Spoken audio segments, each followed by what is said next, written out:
और लड़ेंगे। ऐसा थोड़ी ना होता है, हमने लड़ा, हमारे पास 25 मुकदमे कायम हुए। जब हम उन लोगों के बुलाने से गए, मैंने काम लोग कंपनियों का काम रोका, उनको रोजगार दिलाया, उन लोगों का काम किया। और जब मेरे खिलाफ मुकदमा कायम हुआ और गवाही देने की बारी आई तो एक आदमी नहीं खड़ा हुआ। सोचिए, पार्टी में ऐसे कुछ लोग होते हैं जिनका उद्देश्य व्यक्तिगत होता है, निजी होता है, उनका सीधा अपना निजी उल्लू सीधा करना होता है। ऐसे लोग अगर होंगे तो जो प्रशासन से डरते होंगे, अगर जो प्रशासन से डरते होंगे या प्रशासन से ज़्यादा चाटुकारिता करते होंगे या प्रशासन से उनकी ज़्यादा नज़दीकियाँ होंगी, इस वजह से उनको बुरा लगता होगा। मेरा स्वाभाविक सी बात है कि अगर प्रशासन से जिसकी दोस्ती है उसको बुरा लगेगा, जिससे सरकार की दोस्ती है उसको बुरा लगेगा। और ऐसे लोगों को मैं या तो फूल छाप कांग्रेसी कहूँगा या तो फिर प्रशासन के का चाटुकार कांग्रेसी, और ये दो ही प्रकार के जो कांग्रेसी है उन्हीं को मेरी बात बुरी लगेगी। मैं अभी कांग्रेस के किसी जिम्मेवार पद पर नहीं हूँ, संगठन हमारे हाथ में नहीं है, लेकिन मैं कांग्रेसी हूँ।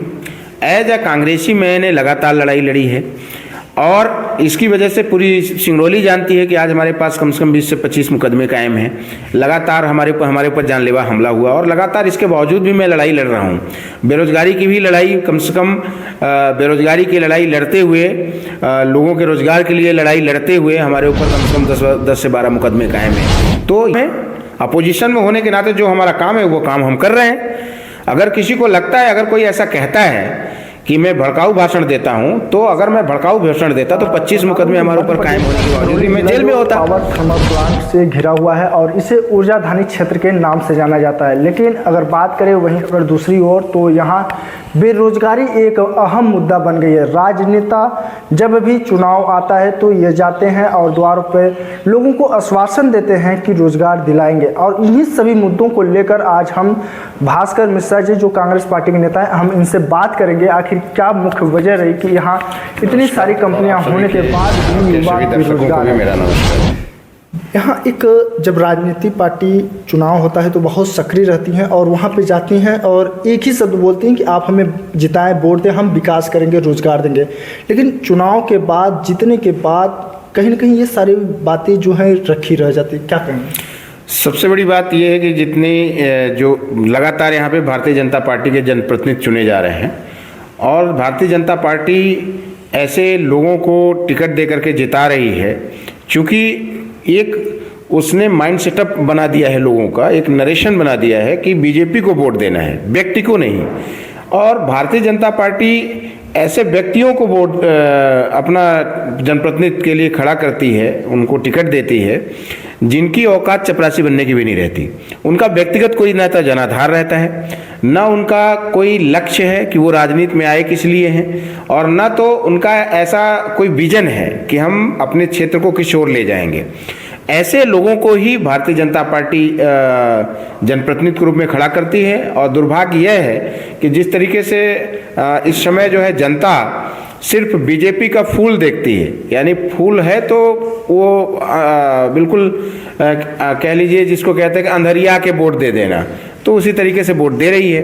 तो ऐसे निकम्मे लोग चुन के आ रहे हैं, तो जाहिर सी बात है कि जब जनता विकास के मुद्दे पे वोट ही नहीं दे रही है और ना तो भारतीय जनता पार्टी विकास वाले लोगों को या जनाधार वाले लोगों को अपना जनप्रतिनिधि बना रही है, तो स्वाभाविक सी बात है ना तो विकास होगा और ना तो अच्छे नेता हैं। यहाँ पे इतनी सारी कंपनियां हैं, अगर बात करें तो कई सारे पावर प्लांट हैं। अगर लोग चाहें तो सिंगरौली जिला के अगर हर व्यक्ति का नौकरी करना चाहे तो कर सकता है, लेकिन कहीं ना कहीं दलाली जो प्रथा है उसमें कहीं ना कहीं फंसते जा रहे हैं लोग। निश्चित रूप से यहाँ पे रोजगार की कमी नहीं है। यहाँ पे पावर प्लांट्स हैं, माइंस हैं, कोल माइंस कई हैं और रेते की माइंस हैं। अभी जो है स्टील प्लांट्स, स्टील माइंस खुल रही हैं, हीरे की माइंस खुल रही हैं, लोहे की माइंस खुल रही हैं, पत्थरों की माइंस हैं और साथ में इससे रिलेटेड बहुत से उद्योग धंधे लगे हुए हैं। अगर देखा जाए तो पूरे मध्य प्रदेश में जितने प्राकृतिक संसाधन हमारे सिंगरौली ज़िले में है उतना पूरे मध्य प्रदेश के किसी ज़िले में नहीं है। और यही कारण है कि पर्याप्त उद्योग धंधे यहाँ हैं और अभी भी लगभग जो अंदाज़ा लगाया जा सकता है लगभग 1 लाख करोड़ रुपए का अपकमिंग इंडस्ट्री है हमारे सिंगरौली में, जिसका अभी प्रशासन जो है व्यवस्था नहीं बना पा रहा है। तो यहाँ पे रोजगार की कमी नहीं है, लेकिन बात यह भी सच है कि बेरोजगारी ही भी मेरे ख्याल से पूरे मध्य प्रदेश में सबसे ज़्यादा हमारे सिंगरौली में है, और पिछड़े जिलों में तो है ही है। आपने देखा पूरे भारत में सबसे पिछड़े जिलों में हमारा सिंगरौली आता है। इतना बड़ा औद्योगिक जिला होने के बावजूद, इतना अधिक प्राकृतिक संसाधन होने के बावजूद भी सबसे पिछड़े जिलों में हमारी गिनती होती है हमारे सिंगरौली जिले की। इसकी मुख्य वजह यही है कि जो हमारी जनता है वो अंधभक्तों की तरह एक पार्टी को वोट दे रही है, बिल्कुल अंधरिया के जिसको कहते हैं, वो चाहे कुछ काम करे या न करे, अंधरिया के केवल भाजपा को वोट दे रही है। और भाजपा जो है निकम्मे, नकारे और जो मतलब सबसे कह लीजिए घटिया दर्जे के कार्यकर्ता हैं उनको टिकट दे करके और विधायक सांसद बना रही है। कांग्रेस भी तो इसमें अपने जो जनता क्षेत्र की जनता है, जनता के लिए खड़ी हो सकती थी। रोजगार के लिए जो बातें अगर भाजपा नहीं की है या अन्य पार्टी नहीं किए हैं, तो उसके लिए भी तो कांग्रेस खड़े होकर विरोध कर सकती थी। और जो कंपनियों में दलाली प्रथा से पैसे लेकर रोजगार दी जाए, उनका भी तो विरोध कर सकते हैं। फिर ऐसा क्यों हमारे हाथ में नहीं है? देखिए, लेकिन मैं कांग्रेसी हूँ। एज ए कांग्रेसी मैंने लगातार लड़ाई लड़ी है, और इसकी वजह से पूरी सिंगरौली जानती है कि आज हमारे पास कम से कम 20 से 25 मुकदमे कायम हैं। लगातार हमारे ऊपर जानलेवा हमला हुआ, और लगातार इसके बावजूद भी मैं लड़ाई लड़ रहा हूँ। बेरोजगारी की भी लड़ाई, कम से कम बेरोजगारी की लड़ाई लड़ते हुए, लोगों के रोजगार के लिए लड़ाई लड़ते हुए हमारे ऊपर कम से कम 10 से 12 मुकदमे कायम हैं। कांग्रेस के प्लेटफॉर्म पे लड़ रहे हैं। हाँ, अगर आप ये कहते हैं कि पूरी कांग्रेस कमेटी क्यों नहीं लड़ रही है, तो इसका जवाब जिलाध्यक्ष लोग देंगे।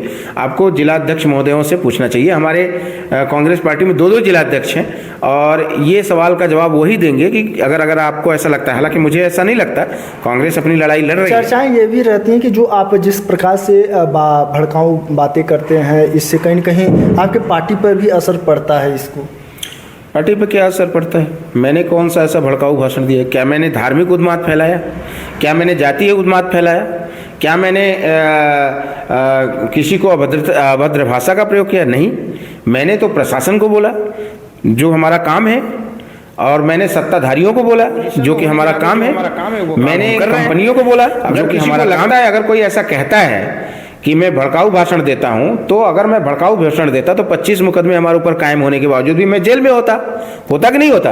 बिल्कुल। लेकिन जिस प्रकार से चर्चाएं सामने निकल कर आई थी कि आप जो प्रशासनिक अधिकारी हैं उन्हें भी उस शब्द में प्रयोग करते हैं, जिसके वजह से कहीं प्रशासनिक अधिकारी कांग्रेस भी इसमें नहीं। मेरे जो प्रदेश अध्यक्ष हैं और जो मेरी पार्टी ऊपर का नेतृत्व है, और जो यहाँ पे भी जो सच्चे कांग्रेसी हैं और जो राजनीति सच्ची नियति से करते हैं, जनहित के लिए नियत करते हैं, वो हमसे खुश रहते हैं। वो हमारी भाषा को अप्रिशिएट करते हैं और हमारे कार्य को अप्रिशिएट करते हैं, उसका समर्थन करते हैं। जो लोग ऐसे कुछ लोग होंगे, होता है निजी होता है, उनका सीधा अपना निजी उल्लू सीधा करना होता है। ऐसे लोग अगर होंगे तो जो प्रशासन से डरते होंगे, अगर जो प्रशासन से डरते होंगे या प्रशासन से ज़्यादा चाटुकारिता करते होंगे या प्रशासन से उनकी ज़्यादा नज़दीकियाँ होंगी, इस वजह से उनको बुरा लगता होगा। मेरा स्वाभाविक सी बात है कि अगर प्रशासन से जिसकी दोस्ती है उसको बुरा लगेगा, जिससे सरकार की दोस्ती है उसको बुरा लगेगा। और ऐसे लोगों को मैं या तो फूलछाप कांग्रेसी कहूँगा या तो फिर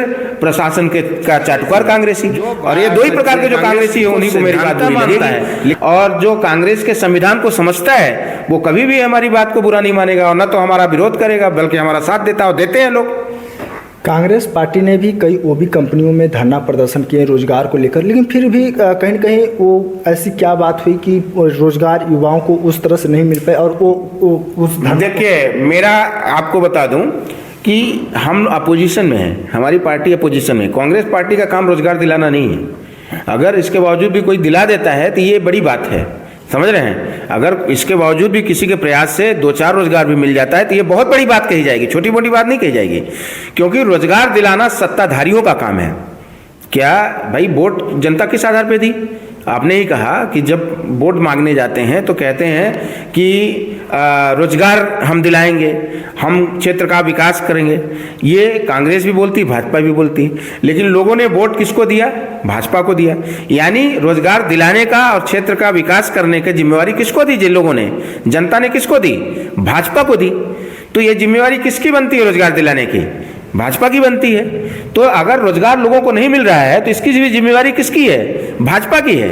कांग्रेस की जिम्मेवारी सिर्फ इसकी है कि चूंकि हम अपोजिशन में हैं, कांग्रेस को जनता ने अपोजिशन में बैठा है ये देखने के लिए कि अगर सत्ताधारी लोग भाजपा में जो जनप्रतिनिधि बने हैं, जो विधायक बने, जो सांसद बने हैं, वो रोजगार दिलाने की जिम्मेवारी जनता ने उनको दिया है और वो नहीं दिला पा रहे हैं, तो हमारा काम है, कांग्रेस का काम है कि हम हल्ला करें, बताएं लोगों को, जनता को बताएं कि आपने जिस काम के लिए इसको चुना था ये काम नहीं कर रहा है।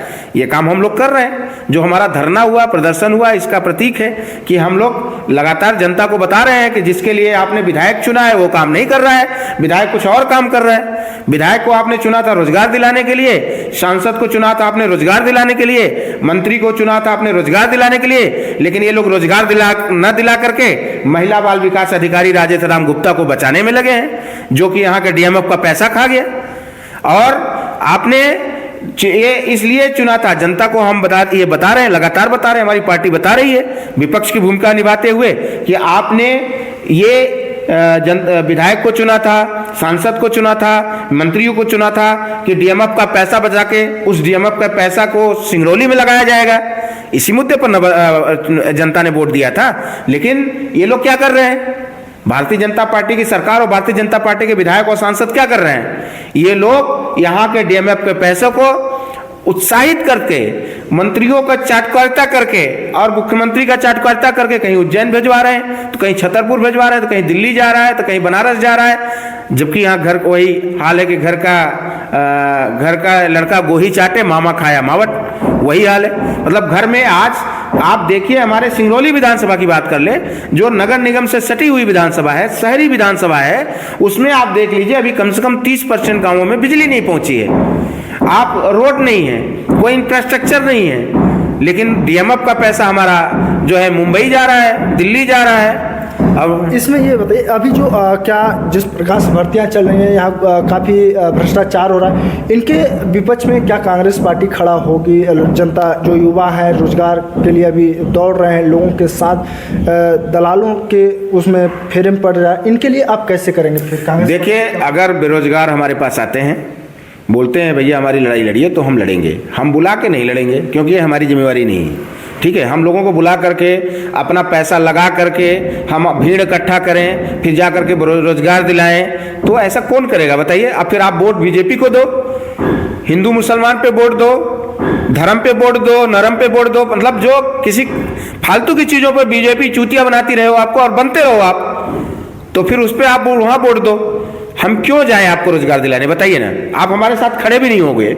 हम अपना पैसा लगा के, अपना घर का खेत बेच करके और हम अपना अनाज बेच करके, घर का परिवार का गहना बेच करके हम भी आदमी मतलब बस से भेजें, गाड़ियां भेजें, लोगों को इकट्ठा करें, फिर कंपनी का घेराव दिलाएं, निःशुल्क क्या है फिर जो है तो रोजगार भी दिलाए। तो क्यों, काहे के लिए दिलाया? जब वोट देने की बारी आई तो बीजेपी को जय श्री राम बोल दिए तो उसमें आप भावुक हो जाए। ये नहीं मालूम कि उनके मुंह में राम, बगल में छुरी है, ये आप नहीं पहचान सकते, तो कौन इसका जिम्मेवार कौन होगा? कौन सजा भुगतेगा भाई? फिर विपक्ष का भी बात कर रहे थे और फिर कहीं कहीं इस तरह मूवमेंट कर रहे हैं। विपक्ष का काम ही है कि मतलब विपक्ष का काम है, विपक्ष का काम है, तो हम ज्ञापन दे रहे हैं, आंदोलन कर रहे हैं, लेकिन रोजगार दिलाने की गारंटी नहीं ले रहे हैं ना। हम क्यों गारंटी लेंगे? मैं तो ये कह रहा हूँ, विपक्ष का काम गारंटी नहीं है, विपक्ष का काम है आवाज देना जनता के साथ। यस, जनता हमारे साथ आएगी तो जनता के लिए हम लड़ेंगे। जनता नहीं आएगी तो वो अपने घर में हमसे जितना हो सकेगा उतना हम करेंगे। भाई हम ये बताइए, काम जनता का है, जनता आपने अपना काम सौंपा बीजेपी वालों को है, तो आप हमसे अपेक्षा कैसे कर सकते हो? इतना अपेक्षा है आपकी, हमसे अपेक्षा आपकी जो है ये है कि हम आवाज उठाएं आपकी। हम आवाज उठा रहे हैं, सोशल मीडिया के माध्यम से आवाज उठा रहे हैं, ज्ञापन सौंप के आवाज उठा रहे हैं। महिला बाल विकास में इतना बड़ा भ्रष्टाचार हुआ, सिंगरौली का जो है डीएमएफ का पैसा 1-2 रुपए की चम्मच को 2000 लोगों ने खरीदा है ना। मतलब धुआंधार, सीधे कह लीजिए कि आपके आंख में अंगुली डाल के पैसा आपका खा जा रहा है। वो डीएमएफ का पैसा जो यहाँ का विकास होता है, यहाँ का इंफ्रास्ट्रक्चर डेवलप होता, लोगों गाँवों में बिजली लगती, लोगों के लिए रोजगार खड़ा हो सकता था, वो डीएमएफ का पैसा एक कलेक्टर और एक महिला बाल विकास अधिकारी और ये सारे मंत्री और विधायक मिलकर खा लिए, लगातार खा रहे हैं और पूरे मीडिया में चल रहा है। हम लोगों ने आवाज उठाई, उसकी किसने आवाज उठाई? हम नाम ज्ञापन दिए, हमने बंसल न्यूज में जाकर के वहां पे इंटरव्यू दिया, तब जाकर के सारे न्यूज चैनल आ गया है। लेकिन क्या जनता रोड पे खड़ी हुई? आपने जनता को देखा? क्यों नहीं जनता अपने पैसे के लिए खड़ी हो रही है? वो भीड़ में क्यों नहीं आ रही है? क्यों किसी ने नहीं कहा भास्कर मिश्रा तुम आगे चलो, या कांग्रेस पार्टी तुम आगे चलो, हम लोग तुम्हारे साथ लड़ो? भाई जनता की कोई जिम्मेवारी नहीं बनती क्या? बताइए। आप अगर अपने वोट दिया है, उस वोट का की रक्षा करना किसका काम है?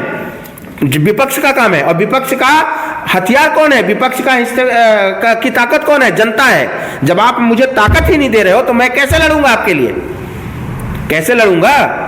क्यों जनता रोड पे नहीं आ रही है? क्यों उनको यह दर्द नहीं हो रहा है जिस तरीके से हमको दर्द हो रहा है? जिस तरीके से हमको दर्द हो रहा है कि हमारा पैसा, ऐसा लग रहा है मुझे कि मेरे अकाउंट से पैसा निकाल करके और ये लोग खा लिए, जबकि वो डीएमएफ का पैसा है। और इसलिए हमें दर्द हो रहा है क्योंकि सिंगरौली से हमें लगाव है, उस पैसे से हमें लगाव है। मैं उसको मान रहा हूं कि हमारा पैसा है। इस तरीके से दूसरे लोग क्यों नहीं मान रहे हैं कि डीएमएफ का पैसा उनका पैसा है? सिंगरौली की जनता क्यों नहीं मान रही है कि ये डीएमएफ का पैसा सिंगरौली की जनता का पैसा है? और जिस तरीके से ये लूटा जा रहा है उसके विरोध में सिंगरौली की जनता क्यों साथ नहीं दे रही है? तब तो कहेंगे कि कोई देख न ले मुझे, मैं भास्कर मिश्रा के साथ खड़ा हो जाऊंगा तो कोई बीजेपी वाला ना देख ले, कोई टीआई ना देख ले, कोई एसडीएम ना देख ले, नहीं तो हमारा दिक्कत हो जाएगा। तो दोनों काम तो नहीं होगा। एक सुनिए, एक देसी कहावत है कि धान का कूटना और बगली का मूदना दोनों एक साथ नहीं होता। अगर आप या तो बगली मूद लो या धान कूट लो। अगर आपको लगता है कि अन्याय हो रहा है तो उस अन्याय के विरोध में सबको खड़ा होना पड़ेगा। अकेले भास्कर मिश्रा के दम की बात नहीं है, या अकेले कांग्रेस पार्टी के किसी नेता के दम की बात नहीं है, आपको खड़ा होना पड़ेगा। तो हम आह्वान करते हैं तो क्यों नहीं खड़े होते लोग? यानी बेरोजगार अगर युवा आ रहे हैं तो आप उनके साथ खड़े हैं? अगर बेरोजगार युवा हमारे घर पे आएगा या मुझे अप्रोच करेगा, ना आए हमारे घर पे, वो हमको बुलाए, जहां बैठना चाहे बैठे, हमको बुलाए और बोले कि भैया हम आपके साथ हैं। जब हम उन लोगों के बुलाने से गए, मैंने कंपनियों का काम रोका, उनको रोजगार दिलाया, उन लोगों का काम किया। और जब मेरे खिलाफ मुकदमा कायम हुआ और गवाही देने की बारी आई तो एक आदमी नहीं खड़ा हुआ। सोचिए, इस तरीके का कौन साथ खड़ा होगा? बताइए। हमारे बीवी परिवार नहीं है क्या? हमारे बच्चे नहीं है क्या? बिल्कुल। तो